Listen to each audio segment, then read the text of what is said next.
दोस्तों नमस्कार। संसद में भीषण घमासान शुरू हो गया है, या यूं कह लें कि कलयुग का महाभारत शुरू हो गया है। अविश्वास प्रस्ताव को लाते ही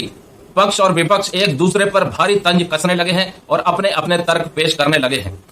विपक्ष की ओर से सरकार पर निशाना साधा जा रहा है कि मणिपुर की हिंसा के ऊपर चर्चा क्यों नहीं की जा रही, आखिर मणिपुर की हिंसा क्यों हुई। और अब बहुत सी हिंसाएं देश भर में सांप्रदायिक तौर पर होने लग गई हैं, फिर चाहे वो बरेली की हिंसा हो, हरियाणा की हिंसा हो, नूह की हिंसा हो। तस्वीरें अब और भी ज्यादा क्लियर होती जा रही हैं कि देश में विकास काम तो हो नहीं पाया, तो अब कहीं ना कहीं सांप्रदायिक और सामुदायिक मुद्दों को जोड़ करके कोई ना कोई षड्यंत्र ऐसा रच दिया जाए जिससे कि देश की जनता किसी और मुद्दे पर अपने आप को दिमाग घुमाने पर मजबूर कर ले।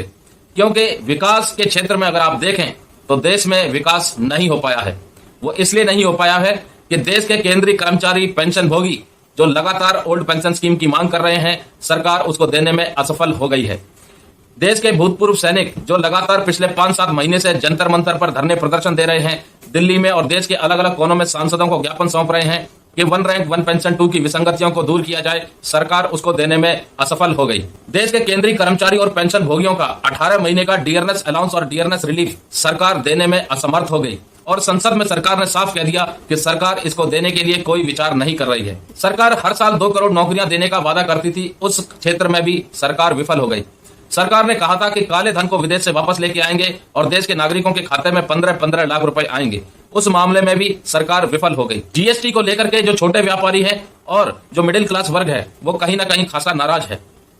ऐसे में मिडिल क्लास वर्ग और जो छोटे व्यापारी हैं वो भी कहीं ना कहीं देखा जाए तो सरकार से नाराज ही नजर आ रहे हैं। नोटबंदी से लेकर के नए नोट चालू करना और वापस से नए नोट को बंद करने की पहल में भी सरकार विफल होती नजर आ रही है, क्योंकि ये माना जा रहा है कि जब 2000 के नोटों को वापस ही करना था तो चलन में क्यों लाया गया। तो इसका मतलब भ्रष्टाचार रुक नहीं पाया है। जिस पार्टी के ऊपर एनफोर्समेंट डायरेक्टोरेट की जांच चल रही थी और सरकार बार बार ये कह रही थी कि ये पार्टी तो पूरी तरह से भ्रष्ट नेताओं से भरी हुई है, उसके 4 दिन के बाद ही उस पार्टी के नेता भारतीय जनता पार्टी के साथ गठजोड़ कर लेते हैं और उतना ही नहीं, उन्हें एक मंत्री पद भी सौंप दिया जाता है। तो भ्रष्टाचार के नाम पर जो खेल रचा जा रहा था वो भी कहीं ना कहीं सरकार फेल होती नजर आ रही है, क्योंकि भ्रष्ट नेता तब तक भ्रष्ट नेता है जब तक वो भारतीय जनता पार्टी में शामिल नहीं हो जाता, और एनफोर्समेंट डायरेक्टोरेट की जांच तब तक चलती है जब तक कि वो दूसरी पार्टी में शामिल रहता है। और इसका सीधा सीधा उदाहरण आपको महाराष्ट्र की जो पॉलिटिकल हलचल है उससे मिल जाएगी। अजीत पवार के खिलाफ जो बार बार ये आरोप लगाए जा रहे थे और ईडी की जांच भी चल रही थी घोटालों की, और उसके ठीक 4 दिन के बाद वही अजीत पवार जी